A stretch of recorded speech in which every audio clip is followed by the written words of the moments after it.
Hello everyone, जय भीम, नमो बुद्धाय। स्वागत है आप सभी का ट्रुथ लिटरेचर में। और आज हम डिस्कस करेंगे डॉक्टर बाबा साहब अम्बेडकर का एक महत्वपूर्ण भाषण जो कि वो है नहीं दे सके थे, उसका एक महत्वपूर्ण अंश। आज डॉक्टर बाबा साहब अम्बेडकर का महापरिनिर्वाण दिवस है और सभी लोग श्रद्धा सुमन अर्पित कर रहे हैं। इसी बीच हिंदू संगठन के लोग भी श्रद्धा सुमन अर्पित कर रहे हैं। कुछ लोग रैलियां निकाल रहे हैं, यात्रा निकाल रहे हैं कि जाति विनाश होना चाहिए, जाति को ख़त्म होना चाहिए, सभी हिंदू एक होना चाहिए। तो इसी बीच मुझे याद आया कि बाबा साहब अम्बेडकर का एक भाषण है, उसको भी हमें चर्चा करनी चाहिए। तो आइए शुरुआत करते हैं। और इसका टाइटल है पुरोहित का पद वंशानुगत नहीं, योग्यता पर आधारित होना चाहिए। इसमें डॉक्टर बाबा साहब अम्बेडकर बोलते हैं कि मैं नियमों के रूप में काम करने वाले धर्म की भत्सना करता हूँ, लेकिन यह नहीं समझना चाहिए कि मेरी राय में धर्म की कोई ज़रूरत नहीं है। इसके विपरीत मैं बर्फ से अपनी सहमति प्रकट करता हूँ जब वे कहते हैं कि सच्चा धर्म समाज की बुनियाद है, वह आधार है जिस पर समस्त सच्चा नागरिक शासन आधारित होता है और जिससे सत्ता अपनी प्राधिकारिता प्राप्त करती है और दोनों को वैधता मिलती है। इसलिए जब मैं यह कहता हूँ कि आदिम जमाने के इन नियमों को समाप्त कर दिया जाए, तब मैं इसके लिए भी चिंतित रहता हूँ कि उनका स्थान सिद्धांतों के धर्म द्वारा ग्रहण किया जाना चाहिए, क्योंकि यही सच्चा धर्म होने का दावा कर सकता है।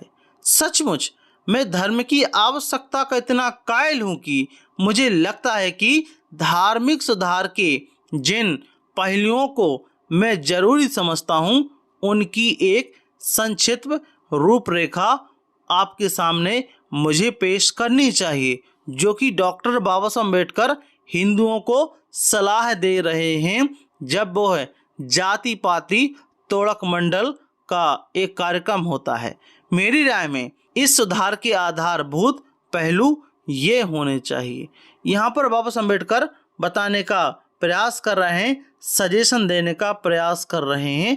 आइए जानते हैं क्या बोलते हैं। बोलते हैं हिंदू धर्म की एक और सिर्फ एक मानक पुस्तक होनी चाहिए जो सभी हिंदुओं को स्वीकार हो और जिसे सभी हिंदुओं की मान्यता प्राप्त हो। इसका अर्थ यह है कि हिंदू धर्म की अन्य सभी किताबें जैसे वेद, शास्त्र और पुराण, जिन्हें पवित्र और आधिकारिक माना जाता है, इस रूप में कानून द्वारा प्रतिबंधित कर देनी चाहिए या किसी भी ऐसे धार्मिक या सामाजिक सिद्धांत का प्रचार प्रसार जो इन किताबों में निहित है दंडनीय होना चाहिए। यह बात डॉक्टर बाबा साहब अम्बेडकर क्यों बोलते हैं? क्योंकि इसमें जातिवाद भरा पड़ा है और एग्जाम्पल के साथ वो बताने का प्रयास करते हैं यदि आप यह बुक पढ़ेंगे तो। दूसरा, यह बेहतर होगा कि यदि हिंदुओं में पुजारीगिरी को समाप्त कर दिया जाए। फिर से रिपीट कर रहा हूँ, यह बेहतर होगा यदि हिंदुओं में पुजारीगिरी को समाप्त कर दिया जाए, लेकिन चूंकि यह असंभव प्रतीत होता है, इसलिए पुजारीगिरी कम से कम पैतृक आधार पर ना हो। प्रत्येक व्यक्ति को जो अपने आप को हिंदू घोषित करता है पुजारी होने का पात्र होना चाहिए। कानून द्वारा यह प्रावधान होना चाहिए कि कोई भी हिंदू तब तक पुजारी होने का पात्र नहीं होगा जब तक अपने राज्य द्वारा निर्धारित एक परीक्षा पास ना कर ली हो और उसके पास पुजारी की तरह काम करने की राज्य द्वारा जारी सनद ना हो। सनद को यहाँ हम अर्थ ले सकते हैं एक डिप्लोमा या डिग्री के रूप में, जिसके पास यह सनद ना हो। ऐसे पुजारी द्वारा संपन्न कराया हुआ कोई भी अनुष्ठान कानून की निगाह में वैध नहीं होगा और सनद रहित व्यक्ति द्वारा पुजारी की भूमिका निभाना कानून द्वारा दंडनीय बना दिया जाना चाहिए। चौथी सलाह है, राज्य को पुजारी को राज्य का कर्मचारी होना चाहिए और अन्य नागरिकों के साथ साथ उस पर देश का सामान्य कानून तो लागू होना ही चाहिए।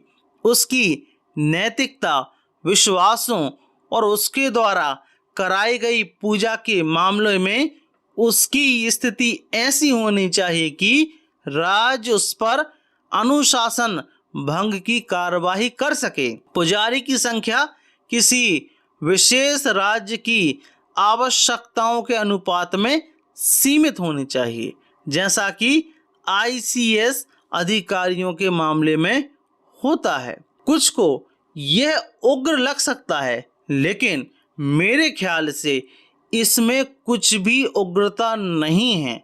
भारत में प्रत्येक व्यवसाय विनियमित है। इंजीनियरों को अपनी निपुणता दिखानी होगी, डॉक्टरों को अपनी निपुणता दिखानी होगी, वकीलों को अपनी प्रवीणता दिखानी होगी, तभी अपना अपना व्यवसाय करने की अनुमति उन्हें मिल पाती है।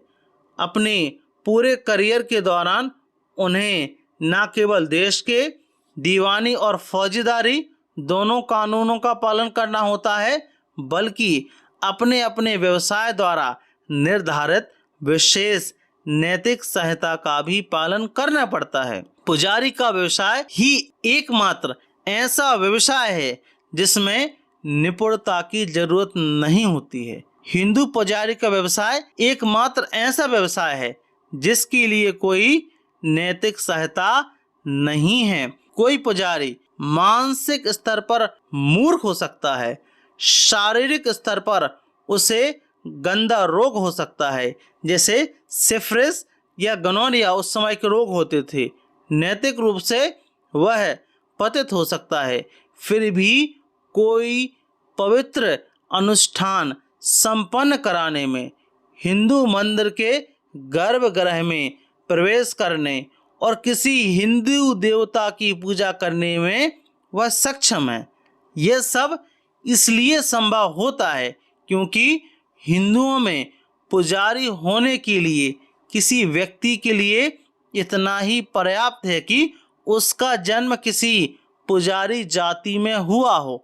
यह सारा मामला निष्कृष्ट है और इस तथ्य की वजह से कि हिंदुओं में पुजारी वर्ग पर ना तो कानून पर कोई अंकुश है और ना नैतिकता का कोई कर्तव्य भी नहीं है। वह सिर्फ अपने अधिकारों और विशेषाधिकारों को जानता है।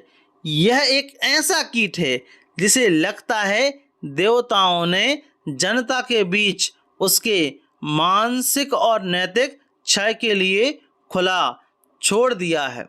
पुजारी वर्ग को किसी ऐसे कानून के तहत नियंत्रण में लाना होगा जिसकी रूपरेखा मैंने मतलब डॉक्टर बाबा साहब अम्बेडकर ने ऊपर प्रस्तुत की है। यह इस वर्ग को शरारत करने और लोगों को गुमराह करने से रोकेगा, क्योंकि इससे पुजारी का व्यवसाय सभी के लिए खुल जाएगा। इसलिए इस संस्था का लोकतंत्रीकरण भी करना होगा। इससे निश्चय ही ब्राह्मणवाद की हत्या करने में मदद मिलेगी और यह सब जाति की हत्या करने में भी मदद करेगा, जो ब्राह्मणवाद का ही साक्षात अवतार है। ब्राह्मणवाद एक ऐसा विषय है जिसने हिंदू धर्म को नष्ट कर दिया है। अगर आप ब्राह्मणवाद की हत्या करते हैं तो आप हिंदुत्व को बचाने में सफल हो जाएंगे।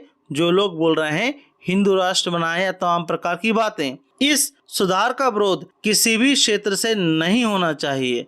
आर्य समाजियों को भी इसका स्वागत करना चाहिए, क्योंकि यह उनके अपने गुण कर्म के सिद्धांत का एक अनुप्रयोग मात्र है। अगर ऐसा करें या ना करें, आपको अपने धर्म का एक नया सैद्धांतिक आधार बनाना होगा।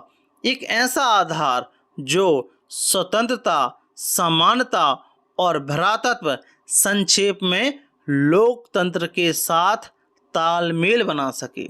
मैं इस विषय का अधिकारी नहीं हूँ, लेकिन मुझे बताया गया है कि ऐसे धार्मिक सिद्धांतों के लिए जिनका तालमेल स्वतंत्रता, समानता और भ्रातृत्व से हो, विदेशी स्रोतों से उधार लेने की जरूरत नहीं होगी और आप उपनिषदों से अपने सिद्धांत को निकाल सकते हैं। उसमें जो अयस्क हैं उसे बिल्कुल नई शक्ल देते हुए, उसे काफी हद तक नष्ट और उसके टुकड़े करते हुए आप ऐसा कर सकते हैं। यह मेरे कहने के दायरे से बाहर है। इसका अर्थ होगा जीवन के बारे में दृष्टिकोण में बुनियादी परिवर्तन।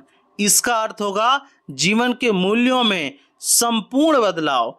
इसका अर्थ होगा मनुष्यों और चीजों के प्रति नजरिए और रवैये में संपूर्ण परिवर्तन। इसका अर्थ होगा धर्म परिवर्तन। लेकिन यह शब्द आपको अच्छा ना लगे तो मैं कहूँगा नया जीवन। लेकिन नया जीवन ऐसे शरीर में प्रवेश नहीं कर सकता जो मृत है। नया जीवन नए शरीर में ही प्रवेश कर सकता है। पुराने शरीर को मरना होगा ताकि नया शरीर अस्तित्व में आ सके और उसमें नया जीवन दाखिल हो सके।